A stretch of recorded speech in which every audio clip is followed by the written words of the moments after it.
जिदा मॉनसून ਦੇ ਵਿੱਚ ਵੱਡਾ ਸਵਾਲ ਖੜਾ ਹੁੰਦਾ ਹੈ ਕਿ ਪਾਣੀ ਰਿਲੀਜ਼ ਕਿੱਦਾਂ ਹੁੰਦਾ ਹੈ ਕਿਉਂਕਿ ਇੱਕ ਇਹ ਵੀ ਸਵਾਲ ਉੱਠਦਾ ਹੈ ਕਿ ਪਾਣੀ ਨੂੰ ਇੱਕਦਮ ਛੱਡ ਦਿੱਤਾ ਜਾਂਦਾ ਹੈ ਜਾਂ ਥੋੜਾ ਥੋੜਾ ਕਰਕੇ ਛੱਡਿਆ ਜਾਂਦਾ ਹੈ। नहीं, पहले तो ये है कि पानी जो है वो हम कैनाल्स में छोड़ते हैं और एकदम नहीं छोड़ा जाता पानी को। पानी एकदम छोड़ेंगे तो वो नहर फट जाएगी। जो हमारी इंडस ट्रीटी हुई थी उसके मुताबिक हमें 3 नदियाँ मिली थी, सतलुज, ब्यास और रावी। सतलुज, ब्यास और रावी में जितना भी पानी है लगभग 30 मिलियन एकड़ फीट पानी है और वो पानी बीबीएमबी ही कंट्रोल करती है, बीबीएमबी मैनेज करती है। बीबीएमबी का मेन काम है कि अपनी पार्टनर स्टेट्स जो हरियाणा, पंजाब, हिमाचल और राजस्थान उनको उनके हिस्से के मुताबिक उनका पानी का बंटवारा करे और बिजली का बंटवारा करे।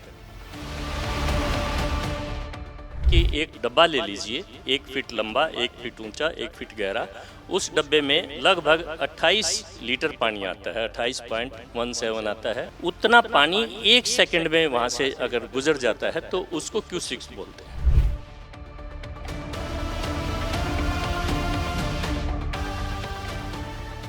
कि बीबीएमबी ये बताता है कि हमें अगले महीने 30 दिन में हमने इतना पानी डैम में से छोड़ना है और आप अपने हिस्से के मुताबिक उस पानी को ले लें हमसे। हिस्से कैसे हैं? हिस्से जिसकी जितनी लागत है जो डैम बनाने में, जिस भी स्टेट ने जितना पैसा खर्च किया है उस परसेंटेज के हिसाब से उनको बेनिफिट मिलता है, पानी मिलता है, बिजली मिलती है।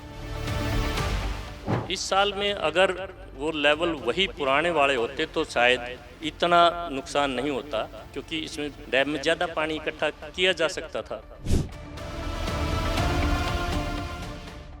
और जिहड़ा शब्द वरतिया जा रहा है danger zone, dam danger zone ते आ गए ने। डेंजर जोन किहड़ा हुंदा है ते जेकर डेंजर जोन क्रॉस हो जे इस तो बाद किस तरह का नुकसान हो सकता है? डेंजर लेवल कुछ नहीं है।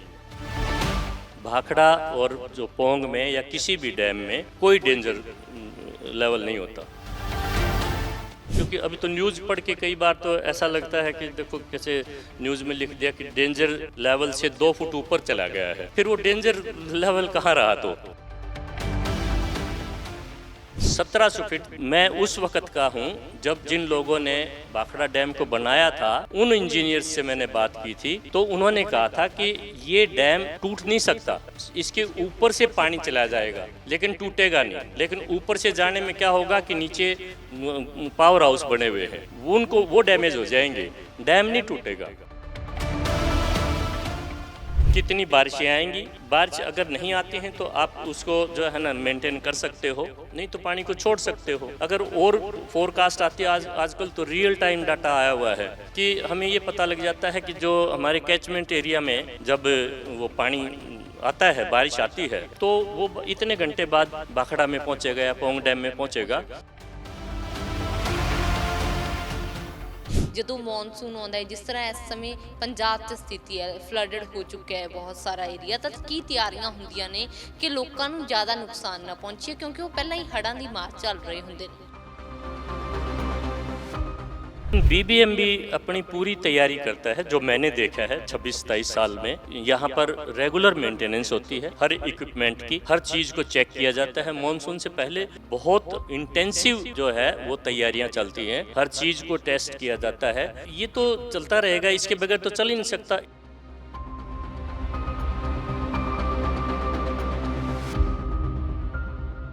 तो इतना का तो है, ये तो बहुत बड़ा है और बहुत गहरा है, तो उसको निकालना इकोनॉमिकल नहीं है।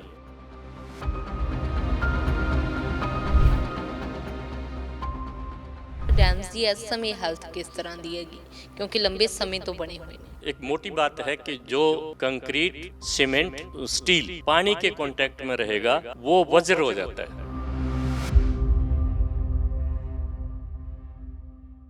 ਪੰਜਾਬ ਇਸ ਸਮੇਂ ਹੜ੍ਹਾਂ ਦੀ ਮਾਰ ਚੱਲ ਰਿਹਾ ਹੈ। ਕਿਤੇ ਨਾ ਕਿਤੇ ਵੱਡਾ ਨੁਕਸਾਨ ਇਸ ਸਮੇਂ ਪੰਜਾਬ ਦੇ ਅੱਧੇ ਹਿੱਸੇ ਦਾ ਹੋਇਆ ਹੈ। ਦੂਜੇ ਪਾਸੇ ਪਿਛਲੇ ਦਿਨਾਂ ਦੇ ਵਿੱਚ ਬੀਬੀਐਮਬੀ ਦੇ ਵੱਲੋਂ ਵੀ ਇੱਕ ਪ੍ਰੈਸ ਕਾਨਫਰੰਸ ਕੀਤੀ ਗਈ ਸੀ, ਜਿਸ ਦੇ ਵਿੱਚ ਉਹਨਾਂ ਦੇ ਵੱਲੋਂ ਦੱਸਿਆ ਗਿਆ ਸੀ ਕਿ ਕਿਸ ਤਰ੍ਹਾਂ ਕਮੇਟੀਆਂ ਬਣਦੀਆਂ ਨੇ ਤੇ ਕਿਸ ਤਰ੍ਹਾਂ ਬੀਬੀਐਮਬੀ ਕੰਮ ਕਰਦੀ ਹੈ। ਪਰ ਅੱਜ ਅਸੀਂ ਇਸ ਚੀਜ਼ ਨੂੰ ਡਿਟੇਲ ਦੇ ਨਾਲ ਜਾਣਾਂਗੇ ਕਿ ਕਿਵੇਂ ਪਾਣੀ ਰਿਲੀਜ਼ ਹੁੰਦਾ ਹੈ, ਕਿਉਂਕਿ ਇਸ ਤੇ ਵੀ ਕਿਤੇ ਨਾ ਕਿਤੇ ਸਵਾਲ ਵੀ ਖੜੇ ਹੁੰਦੇ ਨੇ ਕਿ ਪਾਣੀ ਵੱਧ ਰਿਲੀਜ਼ ਕਰ ਦਿੱਤਾ ਜਾਂਦਾ ਹੈ, ਘੱਟ ਰਿਲੀਜ਼ ਕੀਤਾ ਜਾਂਦਾ ਹੈ, ਕਿਸ ਤਰ੍ਹਾਂ ਪਾਣੀ ਡਿਵਾਈਡ ਹੁੰਦਾ ਹੈ, ਬੀਬੀਐਮਬੀ ਕੰਮ ਕਿਵੇਂ ਕਰਦੀ ਹੈ। तमाम ਚੀਜ਼ਾਂ ਨੂੰ ਲੈ ਕੇ ਅੱਜ ਗੱਲਬਾਤ ਕਰਾਂਗੇ। ਸਾਡੇ ਨਾਲ ਬੀਪੀ ਸ਼ਰਮਾ ਜੀ ਮੌਜੂਦ ਨੇ, ਜੋ ਕਿ ਬੀਬੀਐਮਬੀ ਦੇ ਸਾਬਕਾ ਜੁਆਇੰਟ ਡਾਇਰੈਕਟਰ ਨੇ। ਉਹਨਾਂ ਨਾਲ ਗੱਲਬਾਤ ਕਰਦੇ ਹਾਂ ਤੇ ਜਾਣਦੇ ਹਾਂ ਕਿ ਕਿਸ ਤਰ੍ਹਾਂ ਬੀਬੀਐਮਬੀ ਦਾ ਕੰਮ ਕਰਨ ਦਾ ਤਰੀਕਾ ਹੈ ਤੇ ਕਿਸ ਤਰ੍ਹਾਂ ਪਾਣੀ ਡਿਵਾਈਡ ਹੁੰਦਾ ਹੈ, ਤੇ ਜਿਸ ਤਰ੍ਹਾਂ ਇਸ ਸਮੇਂ ਸਥਿਤੀ ਪੰਜਾਬ ਦੇ ਵਿੱਚ ਬਣੀ ਹੋਈ ਹੈ, ਇਸ ਦੇ ਵਿੱਚ ਡੈਮ ਦਾ ਕੀ ਰੋਲ ਹੈ, ਕੀ ਡੈਮ ਕਿੰਨਾ ਪਾਣੀ ਰੋਕ ਸਕਦਾ ਹੈ, ਹੜ੍ਹਾਂ ਦੀ ਸਥਿਤੀ ਨੂੰ ਲੈ ਕੇ ਵੀ ਗੱਲਬਾਤ ਜਿਹੜੀ ਹੈ ਇਸ ਦੇ ਵਿੱਚ ਰਹਿਣ ਵਾਲੀ ਹੈ। ਸਵਾਗਤ ਕਰ ਲਈ, ਬਹੁਤ ਬਹੁਤ ਸਵਾਗਤ ਹੈ ਸਰ ਤੁਹਾਡਾ। धन्यवाद जी, थैंक यू। ਸਰ, ਬੀਬੀਐਮਬੀ ਅਸਲ ਦੇ ਵਿੱਚ ਕੰਮ ਕਿਵੇਂ ਕਰਦੀ ਹੈ? ਪਹਿਲਾ ਪੱਖ ਤਾਂ ਇਹੀ ਆ, ਕਿਉਂਕਿ ਸਵਾਲ ਵੀ ਖੜੇ ਹੁੰਦੇ ਨੇ ਪਰ ਕਿਸੇ ਨੂੰ ਸਮਝ ਨਹੀਂ ਆਉਂਦਾ ਕਿ ਕਿਸ ਤਰ੍ਹਾਂ ਬੀਬੀਐਮਬੀ ਦਾ ਕੰਮ ਹੁੰਦਾ ਹੈ। मैडम, बीबीएमबी का काम बहुत ही टेक्निकल काम है और मैं ये चाहता हूँ कि पब्लिक इसको समझे, क्योंकि मेन जो जीवन का आधार है पानी और बिजली, अब दो ही ऐसी चीज़ें हैं और इन दोनों का ही बीबीएमबी के पास उत्तर भारत का पूरा कंट्रोल है। जो हमारी इंडस ट्रीटी हुई थी उसके मुताबिक हमें 3 नदियाँ मिली थी, सतलुज, ब्यास और रावी। तो सतलुज, ब्यास और रावी में जितना भी पानी है, लगभग 30 मिलियन एकड़ फीट पानी है और वो पानी उसको बीबीएमबी ही कंट्रोल करती है, बीबीएमबी मैनेज करती है। बीबीएमबी का मेन काम है कि अपनी पार्टनर स्टेट्स जो हरियाणा, पंजाब, हिमाचल और राजस्थान, उनको उनके हिस्से के मुताबिक उनका पानी का बंटवारा करे और बिजली का बंटवारा करे। तो हमारे पास मैंने बताया कि लगभग 28 मिलियन एकड़ फीट पानी है। मिलियन एकड़ फीट का मतलब है कि पानी, जो खड़े पानी को नापने का एक तरीका है कि 1 एकड़ के अंदर अगर 1 फीट पानी खड़ा कर दो तो उतना पानी हम मिलियन एकड़ फीट में उसको नापते हैं। और जो चलता हुआ पानी है उसको क्यूसिक्स बोलते हैं, यानी कि 1 फीट पानी आप एक समझ लीजिए कि एक डब्बा ले लीजिए, 1 फीट लंबा, 1 फीट ऊंचा, 1 फीट गहरा। उस डब्बे में लगभग 28 लीटर पानी आता है, 28.17 आता है। उतना पानी 1 सेकंड में वहाँ से अगर गुजर जाता है तो उसको क्यूसिक्स बोलते हैं, 1 क्यूसिक। तो बीबीएमबी का जो काम है वो चारों स्टेट्स, पार्टनर स्टेट्स हैं, उनका साझा काम है। इसकी एक भारत सरकार ने, क्योंकि चारों का जॉइंट ये एक वेंचर था, जो हमारे पास जो 3 नदियां हैं उनके ऊपर 3-4 डैम हैं, उन डैम्स को मैनेज करने के लिए और उनमें से बिजली बनाने के लिए, उसके पानी को चलाने के लिए, मेंटेनेंस के लिए, उसके रख रखाव के लिए डैम्स के, तो एक BBMB Bhakra Beas management board बना दिया गया और उसके एक चेयरमैन बना दिए जो गवर्नमेंट ऑफ इंडिया से अपॉइंट होते हैं, जो प्रोमिनेंट इंजीनियर होते हैं। और इसमें 2 हरियाणा और पंजाब से 2 मेंबर ऐसे होते हैं, टेक्निकल मेंबर, जो वहाँ बैठते हैं दफ्तर में।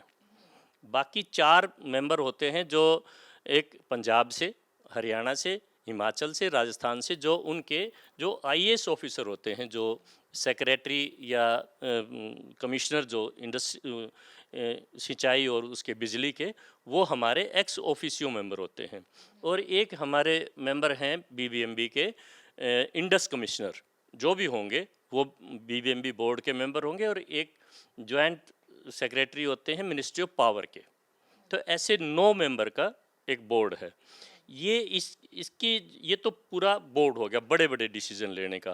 अब पानी का जो बंटवारा है या बिजली का जो बंटवारा है, उसमें क्या होगा कि हर महीने बीबीएमबी के आखिरी दिन, महीने के आखिरी दिन 30 या 31 तारीख को एक टेक्निकल कमेटी की मीटिंग होती है।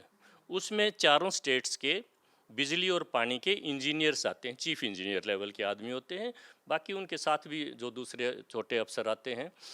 तो तरीका क्या है पानी के बांटने का कि बीबीएमबी ये बताता है कि हमें अगले महीने 30 दिन में हमने इतना पानी डैम में से छोड़ना है और आप अपने हिस्से के मुताबिक उस पानी को ले लें हमसे। हिस्से कैसे हैं? हिस्से जिसकी जितनी लागत है जो डैम बनाने में, जिस भी स्टेट ने जितना पैसा खर्च किया है उस परसेंटेज के हिसाब से उनको बेनिफिट मिलता है, पानी मिलता है, बिजली मिलती है। वो अपने अपनी डिमांड देते हैं और बीबीएमबी पानी उनको डिस्चार्ज कर देता है।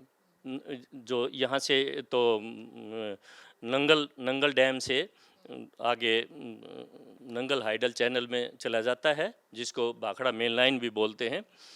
तो उसके थ्रू जो है ना, फिर पानी पंजाब को भी जाता है, हरियाणा को जाता है, राजस्थान को जाता है, कुछ पानी दिल्ली को जाता है, कुछ चंडीगढ़ को आता है पीने का पानी। तो इस तरह से पानी का होता है। और ऐसे ही जितनी फिर बिजली बनती है, मैं आपको यहाँ और इसके पूरे अपने पब्लिक को भी एक चीज़ बताना चाहता हूँ कि बीबीएमबी के द्वारा बिना पानी छोड़े कोई बिजली नहीं बनाई जाती। यानी कि एक यूनिट बिजली भी बीबीएमबी नहीं बनाएगा। वो बिजली तब बनेगी जब पानी छोड़ा जाएगा, क्योंकि ये मेनली इरिगेशन प्रोजेक्ट है और पहले अनाज चाहिए, उसके बाद बिजली बनेगी। जितनी बनेगी, नहीं बनेगी तो नहीं बनेगी। ये इसका स्ट्रक्चर है। तो वो 3 हिस्सों में बांट लिया जाता है कि 1 तारीख से 10 तारीख तक, फिर 11 तारीख से 20 तारीख तक और फिर 21 से 30 तारीख तक। 3 हिस्सों में 1 महीने को डिवाइड करके फिर हर स्टेट अपनी अपनी डिमांड देती है और वो उनको उसी हिसाब से, जो वहाँ के चीफ इंजीनियर भाखड़ा डैम हैं, वो लगभग मैंने 26.5 साल काम किया है, यहीं चेयरमैन ऑफिस में ही काम किया है। लगभग वो पंजाब के होते हैं चीफ इंजीनियर भाखड़ा डैम। और जो डायरेक्टर वाटर रेगुलेशन होते हैं, जो असिस्ट करते हैं चेयरमैन को और बोर्ड को, वो उनका काम होता है कि पानी छोड़ना, दोनों जगह से, पोंग से भी और भाखड़ा से भी। ਸਰ ਉੱਥੇ ਹੀ ਪਾਣੀ ਰਿਲੀਜ਼ ਕਿਸ ਤਰ੍ਹਾਂ ਕੀਤਾ ਜਾਂਦਾ ਹੈ? ਜਿੱਦਾਂ ਮੌਨਸੂਨ ਦੇ ਵਿੱਚ ਵੱਡਾ ਸਵਾਲ ਖੜਾ ਹੁੰਦਾ ਹੈ ਕਿ ਪਾਣੀ ਰਿਲੀਜ਼ ਕਿੱਦਾਂ ਹੁੰਦਾ ਹੈ, ਕਿਉਂਕਿ ਇੱਕ ਇਹ ਵੀ ਸਵਾਲ ਉੱਠਦਾ ਹੈ ਕਿ ਪਾਣੀ ਨੂੰ ਇੱਕਦਮ ਛੱਡ ਦਿੱਤਾ ਜਾਂਦਾ ਹੈ ਜਾਂ ਥੋੜਾ ਥੋੜਾ ਕਰਕੇ ਛੱਡਿਆ ਜਾਂਦਾ ਹੈ? नहीं, पहले तो ये है कि पानी जो है वो हम कैनाल्स में छोड़ते हैं और एकदम नहीं छोड़ा जाता पानी को, क्योंकि पानी एकदम छोड़ेंगे तो वो नहर फट जाएगी। ना ही पानी को एकदम बंद किया जाता है। नहर को ऐसा भी नहीं है कि नहर के अंदर मान लीजिए कोई ट्रक गिर गया है या कोई कार गिर गई है, कोई आदमी गिर गया है, तो उसको एकदम नहीं बंद करेंगे पानी को। पानी धीरे धीरे बंद होएगा, धीरे धीरे छोड़ा जाएगा। तो रही बात यह है कि वो नहर तो चलती ही रहती है, ऊपर से पानी आता रहता है, बिजली बनाकर वो पानी आगे छोड़ दिया जाता है। तो डिमांड तो पानी की हर वक्त रहती है, कुछ कम और ज़्यादा का सवाल है। ऐसा नहीं है कि कोई भी स्टेट अगर मान लो ये कह देगी कि हमें पानी नहीं चाहिए तो बीबीएमबी पानी नहीं छोड़ेगी। नहीं, ऐसा भी नहीं है। डैम की एक कैपेसिटी है, डैम की उस कैपेसिटी से ज़्यादा वो पानी नहीं रख सकता डैम में, क्योंकि आफ्टर ऑल एक जो डैम के अंदर, दोनों डैम्स के अंदर 28 मिलियन एकड़ फीट पानी आता है, उससे ज़्यादा तो आएगा नहीं। तो बाढ़ के दिनों में, बारिशों के दिनों में पानी बहुत ज़्यादा भी आ जाता है। अब हमारे पास इसका सीज़न कहलाते हैं, फिलिंग सीज़न और डिप्लीशन सीज़न। 21 मई को भाखड़ा का फिलिंग सीज़न स्टार्ट होता है और जो लगभग 20 सितंबर तक चलता है। 21 मई को पानी हम कहते हैं आना ज़्यादा शुरू हो जाता है, तो आते आते उस डैम को हम भरना शुरू कर देते हैं और 20 सितंबर के बाद उसमें पानी की आवक कम हो जाती है और वो फिर खाली होना शुरू हो जाता है। तो ये प्रोसेस चलता है। इसके बीच में जब रेनी सीजन होती है, पहले मैं ये भी बता दूं कि यहाँ पानी भरने के 2 तरीके हैं। एक है हम स्नो मेल्ट से है 50% और 50% है बारिश से। क्योंकि जब ऐसा नहीं है कि जब बारिश नहीं होती तो डैम में पानी नहीं आता, बहुत पीछे बर्फ़ पड़ी होती है तो उसका पानी, स्नो मेल्ट का पानी भी आता रहता है। बाकी जैसे आपने कहा कि उसमें छोड़ा कैसे जाता है, वो तो इंडेंट और डिमांड के हिसाब से छोड़ा जाता है और स्टेट्स को अलग अलग उसके कांटेक्ट पॉइंट होते हैं जब पानी देने के। ऐसा नहीं कि एक ही जगह से, जैसे पंजाब को कुछ जगह से, राजस्थान को वहाँ से पोंग से पानी दिया जाता है इंदिरा गांधी कैनाल में, और इधर भाखड़ा मेन लाइन से हरियाणा को, राजस्थान को जाता है पानी, दिल्ली को जाता है, पंजाब को भी जाता है। तो जैसा जैसा इंडेंट होगा, जैसे 10 दिन का इंडेंट होगा तो 10 दिन का इंडेंट डायरेक्टर वाटर रेगुलेशन को दे दिया जाएगा, और वो उसी हिसाब से पानी को छोड़ते रहेंगे, देते रहेंगे। फिर अगली मीटिंग आ जाएगी, अगली मीटिंग में तो इसको बैलेंस करना पड़ता है। और बीबीएमबी इसको सारे को मैनेज करती है। वाटर मैनेजमेंट में मैंने बताया ना कि वो 1650 31 जुलाई तक 1650 से ऊपर नहीं जाना, और फिर जो 15 अगस्त तक हमें 1670 लेवल रखना है, और 30 अगस्त तक 1680 रखना है इसका लेवल। क्योंकि 88 से पहले ये लेवल ज़्यादा थे, फिर भाखड़ा का 5 फुट नीचे कर दिया गया और पोंग का 10 फुट नीचे कर दिया गया। अब ये डिसीजन सही है या गलत है, मैं इससे थोड़ा सा अलग हूँ। ਰੀਜ਼ਨ ਕੀ ਹੈ ਸਰ ਵੈਸੇ ਇਸ ਦਾ? ਰੀਜ਼ਨ ਕੀ ਮੰਨਦੇ ਹੋ ਕਿ ਪਾਣੀ ਦੀ ਇੱਕ ਲੈਵਲ ਸੈੱਟ ਕਰਨ ਦਾ ਕਾਰਨ ਕੀ ਹੁੰਦਾ ਹੈ? लेवल सेट करने का तो ये हमारा नॉर्थ इंडिया का दुर्भाग्य रहा है कि 88 में जो घटना हुई वो भगवान ही कुछ नाराज़ थे हमसे, क्योंकि उसका एक रीज़न अलग था। मैंने अखबारों में पढ़ा है कि इस साल तब से भी ज़्यादा पानी आया है, 88 से भी ज़्यादा पानी आया है। तो इसका कारण क्या रहा कि ज़्यादा आया है तो फिर उतनी तबाही नहीं हुई? उसका रीज़न ये है कि 88 में भाखड़ा की सिल्वर जुबली थी, और उस वक़्त जो था वो प्राइम मिनिस्टर ने आना था 22 अक्टूबर को, तो भाखड़ा को 1687.5 तक भर लिया गया था। ठीक है, और वो मार्च में ये कौन सा सितंबर महीने में तब तक कंटिन्यू रखा भर के। और ऐसा कभी नहीं हुआ है कि 22, 23, 24 सितंबर को इतनी अप्रत्याशित जो है बारिश आ जाए कि 4 क्लाउड बर्स्ट हो गए थे ऊपर पहाड़ों पर, और वो सारा पानी आने लग गया था। और जैसे इस साल बारिश हुई है, इससे भी तेज़ बारिश पंजाब में आई हुई थी, और पंजाब ऑलरेडी फ्लडेड था। तो ऑलरेडी फ्लडेड था, तो उससे क्या हुआ, भाखड़ा को भी गेट खोलने पड़ गए। भाखड़ा में कोई गुंजाइश नहीं थी, 1687 तक भर लिया था हमने। तो 1687 तक भर लिया था, तो उस वक़्त जो है ना, जो बीबीएमबी ने जो पानी छोड़ा, उससे पंजाब में और ज़्यादा नुकसान हुआ। अब जैसे पानी तो एक लिमिटेड है डैम का तो कैपेसिटी, तो पानी तो छोड़ना ही पड़ेगा। उससे पहले ऐसी बाढ़ या ऐसी सिचुएशन नहीं हुई थी। 1685 नॉर्मल लेवल था पहले, जो ये था कि 1685 के बाद हम 1690 तक उसको ले जा सकते हैं, और ले जाने के बाद फिर हम उसको कम कर सकते हैं। कम करना होगा, जैसे ही यानी कि पंजाब में जैसे आजकल बाढ़ आई हुई है, तो लेवल उस वक़्त बढ़ा आकर और फिर कम कर लो उसको। ठीक है, उसको बाढ़ को आपने मॉडरेट करना है, उसको किल करना है बाढ़ को।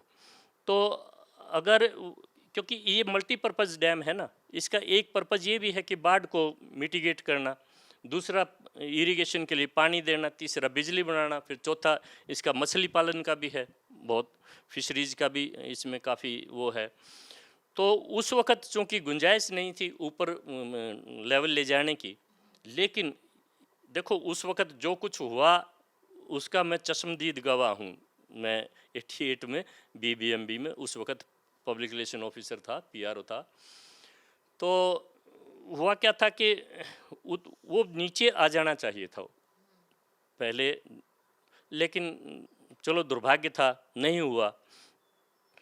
तो उसके बाद जो है डिसीजन हुआ कि इसका level maximum normal reservoir level 1680 कर दिया जाए, 85 से घटाकर 5 फुट घटा दिया, और 10 फुट पानी घटा दिया पोंग डैम में। पोंग डैम का जो है ना वो 1400 EL लेवल होता है, 1400 फुट से, और 1420-21 फुट तक ले जाते थे। उसको 1390 कर दिया। 10 फुट पानी वहाँ कम हो गया और 5 फुट पानी यहाँ कम हो गया। उस पानी के कम होने से क्या हुआ है कि कुल मिलाकर 2.92 मिलियन एकड़ फीट, यानी कि लगभग 30 लाख एकड़ ज़मीन में 1 फुट पानी हम खड़ा कर दें, उतना पानी कम स्टोर करने लगे हम डैम्स में। देखिए, एक कहावत है, ये मेरा मानना है, हो सकता है जो टेक्निकल कमेटी, जो इंजीनियर्स की एक्सपर्ट कमेटी बैठी हो और वो उनका जो विचार था, या ये पंजाब के कहने से डैम के लेवल कम हुआ था, तो पंजाब हो सकते हैं अपनी सोच में ठीक हों। तो लेकिन ये है कि जैसे इस साल में अगर वो लेवल वही पुराने वाले होते तो शायद इतना नुकसान नहीं होता, क्योंकि इसमें डैम में ज़्यादा पानी इकट्ठा किया जा सकता था। तो अब 30 लाख एकड़ ज़मीन में 1 फुट पानी खड़ा हो जाए, इतना तो पानी कम हो गया। और लगभग मैं आपको बताऊं 80 करोड़ यूनिट सालाना बिजली का नुकसान हो रहा है, क्योंकि ये वी शेप के डैम हैं। वी शेप में क्या होगा कि पानी जिस हाइट पर होता है उसके अंदर प्रेशर होता है, प्रेशर होएगा तो जो मशीनों के ऊपर जो दबाव पड़ेगा पानी का, तो थोड़े पानी से मशीन तेज़ घूमेगी, तो वहाँ पर बिजली ज़्यादा बनेगी तो 80 करोड़ यूनिट पर ईयर। तो मैंने एक कैलकुलेट किया था, हमारे इंजीनियर हैं, बहुत अच्छे हैं, होशियार, उनसे कैलकुलेशन करवाई थी, तो लगभग 14,800 करोड़ का अब तक हम बिजली नहीं ले सके हैं, इतने की। तो अब इसका जो है ना, देखो, मैं ये कहता हूँ कि एक कहावत है कि a ship is always safe at shore, but that is not what it is built for. अब एक गाड़ी है, गाड़ी में स्पीडोमीटर 200 मीटर का भी होता है, 200 किलोमीटर पर चला सकते हैं 1 घंटे की में। मैं 100 की चलाता था पहले, ठीक है। अब मेरी एज बड़ी हो गई, मैं डरने लग गया, तो मैं उस गाड़ी को अब 60-70 की स्पीड से चलाता हूँ। तो गाड़ी का तो कोई कमी नहीं ना, ड्राइवर की कमी है, ठीक है। तो गाड़ी तो वही है, दूसरा ड्राइवर बैठेगा, वो उसको भगा लेगा, 100 की स्पीड से चला देगा। अब ये डिपेंड करता है डिसीज़न पर कि भाई BBMB के ड्राइवर को कितना आप आगे चलने देंगे, कितना नहीं चलने देंगे, या क्या डिसीज़न लेना है, क्या फ़ायदे में है, क्या नुकसान में है। हो सकता है कि जो है ना, मैं ये कहूँ कि नहीं इतना ही ठीक है, दूसरा ये कहे कि नहीं इतना नहीं, इतना ठीक है। तो ये वेरी करता है। तो जो 88 में जो नुकसान हुआ था उसको देखते हुए वो डिसीज़न ठीक था, लेकिन अब इतने सालों बाद अब बाढ़ वैसी आई है, उतना पानी अब आया। ਇੱਕ ਹੋਰ ਜਿਹੜਾ ਸ਼ਬਦ ਵਰਤਿਆ ਜਾ ਰਿਹਾ ਹੈ, danger zone. Dam danger zone ਤੇ ਆ ਗਏ ਨੇ। ਡੇਂਜਰ ਜ਼ੋਨ ਕਿਹੜਾ ਹੁੰਦਾ ਹੈ ਤੇ ਜੇਕਰ ਡੇਂਜਰ ਜ਼ੋਨ ਕ੍ਰਾਸ ਹੋ ਜੇ, ਇਸ ਤੋਂ ਬਾਅਦ ਕਿਸ ਤਰ੍ਹਾਂ ਦਾ ਨੁਕਸਾਨ ਹੋ ਸਕਦਾ ਹੈ? जी, देखिए, मैं पहले भी मीडिया के लोगों को भी और दूसरों को भी मैं बताता रहा हूँ कि डेंजर लेवल कुछ नहीं है। भाखड़ा और जो पोंग में या किसी भी डैम में कोई डेंजर लेवल नहीं होता, क्योंकि अभी तो न्यूज़ पढ़ के कई बार तो ऐसा लगता है कि देखो कैसे न्यूज़ में लिख दिया कि डेंजर लेवल से 2 फुट ऊपर चला गया है। फिर वो डेंजर लेवल कहाँ रहा? तो जब 2 फुट ऊपर, यानी कि एक बाल्टी में पानी है और हम उसमें ये किनारे तक भर दिया और फिर उसमें 1 लीटर पानी डालते हैं तो बाहर बिखरेगा, वो तो डेंजर जोन है। ये तो लेवल ही कम, ये है कि फुल रिजर्वायर लेवल क्या है, मैक्सिमम नॉर्मल रिजर्वायर लेवल आजकल 1680 है, उसके ऊपर 85 तक हम जा सकते हैं। लेकिन डिसीजन ये हुआ है 88 में कि आप 85 पर जाकर उसको वापस नीचे ले आओ। जब भी सिचुएशन नॉर्मल होएगी तो आप नीचे आ जाइए। वो जो है ना, तो पहले 85 से 90 तक था, और जो भाखड़ा का जो रोड लेवल है वो 1700 फीट है। 1700 फीट। मैं उस वक्त का हूँ जब जिन लोगों ने भाखड़ा डैम को बनाया था, उन इंजीनियर्स से मैंने बात की थी, तो उन्होंने कहा था कि ये डैम टूट नहीं सकता, इसके ऊपर से पानी चला जाएगा लेकिन टूटेगा नहीं। लेकिन ऊपर से जाने में क्या होगा कि नीचे पावर हाउस बने हुए हैं, वो डैमेज हो जाएंगे, डैम नहीं टूटेगा। आज तक दुनिया में कोई डैम इसलिए नहीं टूटा कि उसमें ज़्यादा पानी भर लिया गया है, नहीं। लेकिन वाटर मैनेजमेंट तो करनी पड़ेगी ना। अगर आपने जैसे 88 में भर लिया था, 87 कर लिया था, और फिर बाद में बारिशें आ गई, क्लाउड बर्स्ट हो गया, तो इसलिए वाटर मैनेजमेंट कहलाती है ये कि इसको आपने आगे फोरकास्ट क्या है, कितनी बारिशें आएंगी। बारिश अगर नहीं आती हैं तो आप उसको जो है ना मेंटेन कर सकते हो, नहीं तो पानी को छोड़ सकते हो। अगर और फोरकास्ट आती है, आजकल तो रियल टाइम डाटा आया हुआ है कि हमें ये पता लग जाता है कि जो हमारे कैचमेंट एरिया में जब वो पानी आता है, बारिश आती है, तो वो इतने घंटे बाद यहाँ भाखड़ा में पहुँचेगा या पोंग डैम में पहुँचेगा। ਸਰ ਉੱਥੇ ਹੀ ਮੇਰਾ ਇਹ ਸਵਾਲ ਹੈ ਕਿ ਮੌਨਸੂਨ ਤੋਂ ਪਹਿਲਾਂ ਬੀਬੀਐਮਬੀ ਕਿਸ ਤਰ੍ਹਾਂ ਦੀ ਤਿਆਰੀ ਕਰਦੀ ਹੈ, ਕਿਉਂਕਿ ਜਦੋਂ ਮੌਨਸੂਨ ਆਉਂਦਾ ਹੈ, ਜਿਸ ਤਰ੍ਹਾਂ ਇਸ ਸਮੇਂ ਪੰਜਾਬ 'ਚ ਸਥਿਤੀ ਹੈ, ਫਲੱਡਡ ਹੋ ਚੁੱਕਿਆ ਹੈ ਬਹੁਤ ਸਾਰਾ ਏਰੀਆ, ਤਾਂ ਕੀ ਤਿਆਰੀਆਂ ਹੁੰਦੀਆਂ ਨੇ ਕਿ ਲੋਕਾਂ ਨੂੰ ਜ਼ਿਆਦਾ ਨੁਕਸਾਨ ਨਾ ਪਹੁੰਚੇ, ਕਿਉਂਕਿ ਉਹ ਪਹਿਲਾਂ ਹੀ ਹੜ੍ਹਾਂ ਦੀ ਮਾਰ ਚੱਲ ਰਹੇ ਹੁੰਦੇ ਨੇ। जी मैडम, ऐसा है कि पंजाब की तो जो है ना इतना अच्छी स्टेट है, और बदकिस्मती ही ये समझ लो कि इन जो बाढ़ का या हड़ों के जो सामना करना पड़ता है, और वैसे भी बॉर्डर स्टेट है, तरह तरह की दूसरी भी प्रॉब्लम्स हैं, तो लेकिन टोपोग्राफी ऐसी है तो क्या कर सकते हैं। अब राजस्थान का बहुत सा हिस्सा सूखा पड़ा है, वहाँ भी हम कुछ नहीं कर सकते, यहाँ पानी ज़्यादा है वहाँ कम है। तो लेकिन बीबीएमबी अपनी पूरी तैयारी करता है, जो मैंने देखा है 26-27 साल में, और जो अभी तक भी जो यहाँ पर रेगुलर मेंटेनेंस होती है हर इक्विपमेंट की, हर चीज़ को चेक किया जाता है। मॉनसून से पहले बहुत बहुत इंटेंसिव जो है वो तैयारियां चलती हैं, हर चीज़ को टेस्ट किया जाता है। जैसे अभी फ्लड गेट्स थे, पीछे अखबार में ही मैंने पढ़ा था कि गेट्स को टेस्ट किए हैं, फ्लड गेट्स को खोला गया है फिर बंद किया गया है। तो ये तो चलता रहेगा, इसके बगैर तो चल ही नहीं सकता, क्योंकि इतना पुराना जो एस्टेब्लिशमेंट है, 70-80 साल हो गए। आप भाखड़ा की लिफ्ट देखो, 52 पैसेंजर्स की लिफ्ट है, और आज भी नई लिफ्टों के इसको कितने 70-80 साल हो गए, आज भी बिल्कुल चमकती है, इतनी अच्छी मेंटेनेंस है।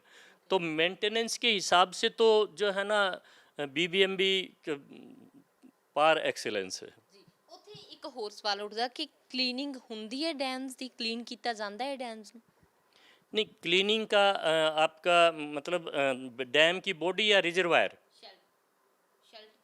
सिल्ट, सिल्ट नहीं पॉसिबल नहीं है मैडम। सिल्ट जो है ना, वो जब ये डैम बनाया गया था ना, तो ऑलरेडी इसका एक वो अनुमान लगाया गया था कि 6% सिल्ट हर साल आएगी।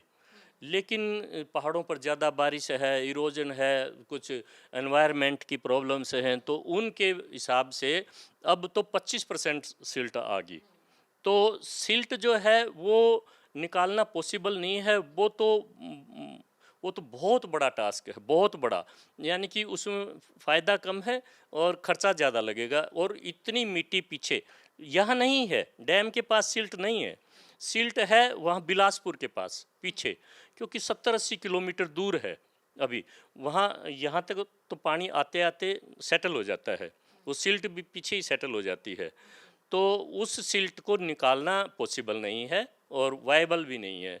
वो तो फिर उस सिल्ट को डालेंगे कहाँ डालेंगे, जहाँ भी डालेंगे उस जगह ख़राब हो जाएगी सारा।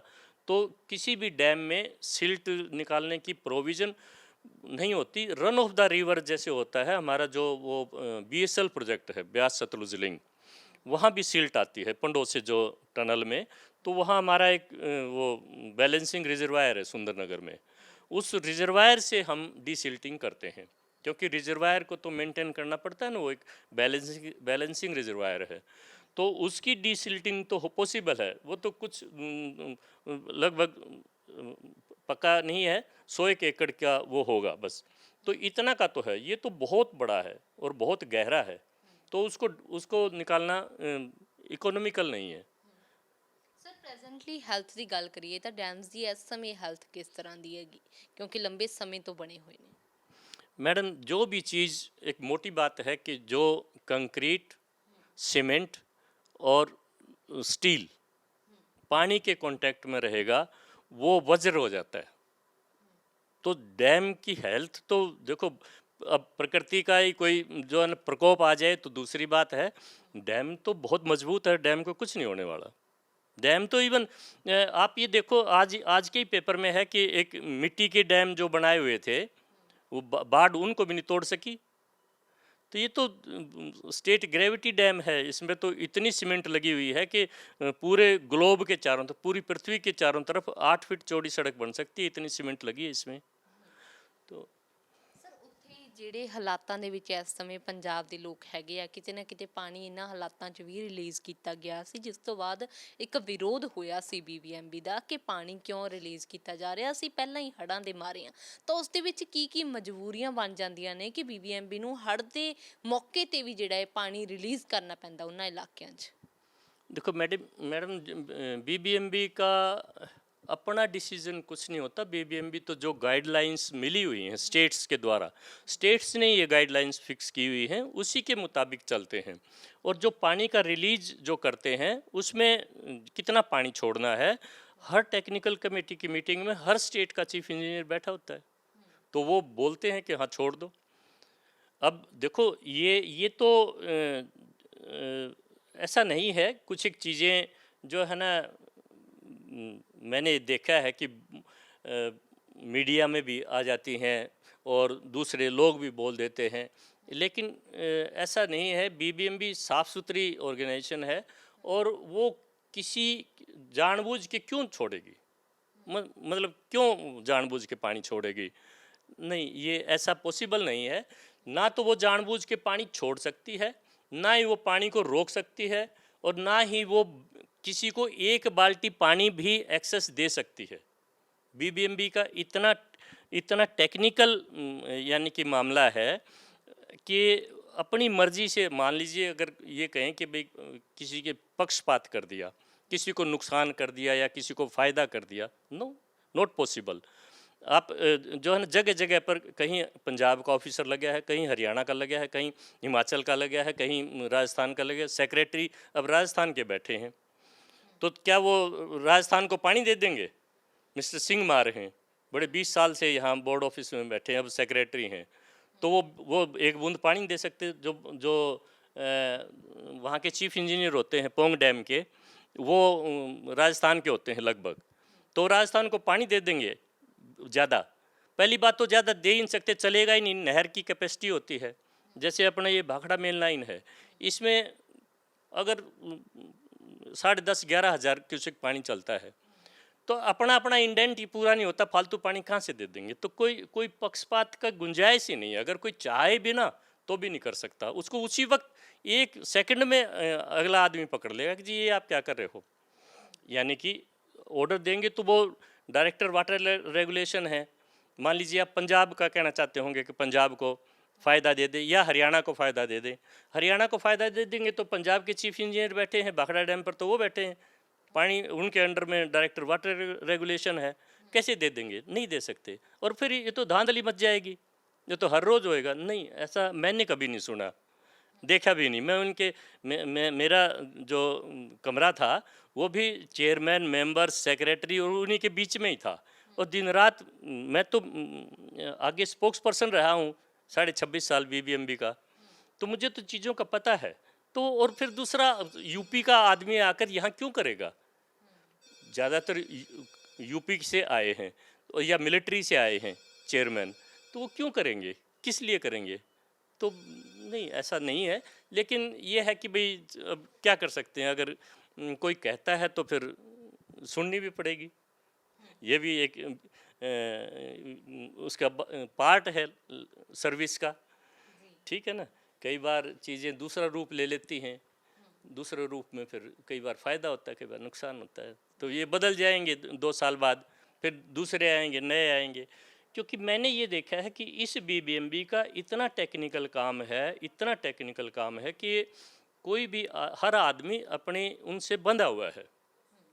ਸਰ ਉੱਥੇ ਹੀ ਇੱਕ ਹੋਰ ਜਿਹੜਾ ਸਵਾਲ ਖੜਾ ਕੀਤਾ ਜਾਂਦਾ ਹੈ ਕਿ ਇਸ ਸਮੇਂ ਜਿਹੜਾ ਭਾਖੜਾ ਡੈਮ ਹੈ ਉਹਦੀ ਹਾਲਤ ਕੋਈ ਬਹੁਤੀ ਚੰਗੀ ਨਹੀਂ ਹੈਗੀ, ਕਿਤੇ ਨਾ ਕਿਤੇ ਉਹਦੇ ਗੇਟਸ ਤੇ ਵੀ ਕੁਐਸਚਨ ਉੱਠਦੇ ਨੇ ਕਿ ਗੇਟਸ ਟੇਢੇ ਹੋ ਗਏ ਨੇ, ਪੂਰਨ ਤੌਰ ਤੇ ਧਿਆਨ ਜਿਹੜਾ ਉਸ ਦੇ ਵੱਲ ਨਹੀਂ ਦਿੱਤਾ ਗਿਆ ਕਿਉਂਕਿ ਪੰਜਾਬ ਨੂੰ ਕਿਤੇ ਨਾ ਕਿਤੇ ਇਫੈਕਟ ਕਰਦਾ, ਹਰਿਆਣਾ ਨੂੰ ਵੀ ਇਫੈਕਟ ਕਰਦਾ ਹੈ, ਤਾਂ ਉਸ ਦੀ ਕੇਅਰ ਜਿਸ ਤਰ੍ਹਾਂ ਤੁਹਾਡੇ ਟਾਈਮ ਤੇ ਹੁੰਦੀ ਸੀ ਕਿਤੇ ਨਾ ਕਿਤੇ ਉਸ ਚੀਜ਼ ਦੇ ਵਿੱਚ ਫਰਕ ਪੈਂਦਾ ਹੈ ਜਾਂ ਗਵਰਨਮੈਂਟ ਚੇਂਜ ਹੁੰਦੀ ਹੈ ਜਾਂ ਫਿਰ ਜਦੋਂ ਕਮੇਟੀਜ਼ ਚੇਂਜ ਹੁੰਦੀਆਂ ਨੇ?